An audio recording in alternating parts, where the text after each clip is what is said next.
Nowadays, games don't seem to stick around. Every week, it's a new live service game closing its servers down or pretending that they're a beta so that they can regroup and come out at a later date. Either way, games don't seem to last. But that's not always the case. You got your Apexes, you got your Fortnites, you got your Valorants. These games had competition.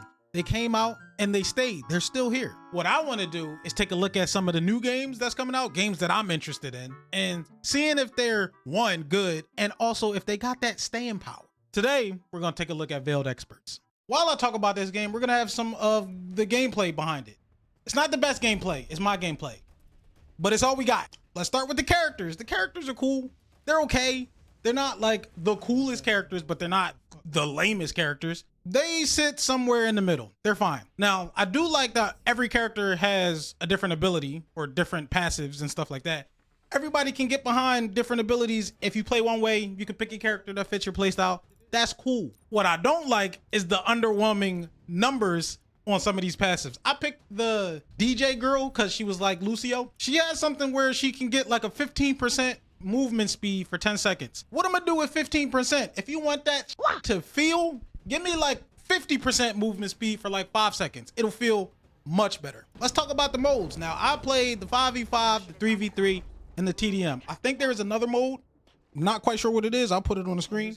But the TDM is maybe the worst TDM I've ever played in any shooting game. And that's saying a lot because I love TDM. This game mode had like a buy system or like a buy phase, and it was weird. I didn't enjoy it at all. The flow of the game didn't exactly cater to TDM. What I did like about it though is that this game mode has like gas, like a BR, and it closes in on different parts of the map during different times of the map. So it's like you're fighting on different terrain throughout the map. And I haven't seen a mechanic like that since like one of those advanced warfare maps. The 3v3 and the 5v5, they're search and destroy. They're fine. They're cool. I think I prefer the 3v3. It's less hectic and it's easier to calm, I think. The weapons. Again, some middle of the road type stuff. The weapons aren't exciting, but they're not boring either. They do feel okay. One thing, they sound nice.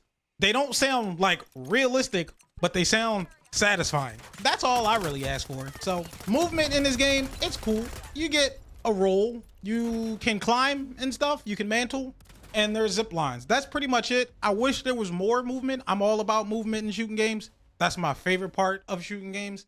But I do understand the value in simple movement for a game that's like this. But I do wish there was like a slide or something at least. I don't know. Moving on to my favorite part of, you know, discovering new games. What did they do different? Is there any innovation? What we got going on here? This game, I mentioned earlier, there's like a gas mechanic to the TDM. This gas mechanic is also in the 5v5 and the 3v3. Just like in a BR, as the time goes on, the gas moves in and it shrinks and it shrinks and it shrinks. You know, I have not seen that in another game. Maybe you have. Let me know in the comments if you have seen that. But I haven't. That's pretty cool. Other than that, that might be it. We're going to round it out. Overall, I think the game is okay. It's nothing groundbreaking. If you can hop in with some friends, that's pretty fun. Going in alone, I don't know how long I could play the game. I don't know how long I can enjoy the game by myself. My personal rating out of 5, I would give it a 2.6. 2.6. It's not terrible. It's not the best. Now on to its staying power. That's why we're doing this. The staying power of this game, unfortunately, I'm gonna have to give it a 1.5. I made a joke that it was like similar to Roll Company earlier. That's probably the reason. Roll Company, they gave it their try. They took their swing and it just didn't stick. I don't see this game being any different from that in terms of staying power. But yeah, if y'all have any games that y'all are looking forward to, leave them in the comments. Maybe those are games that I'll try next. I know I have some games in mind that I want to try next. Thank y'all for watching, and I hope to see you in the next one.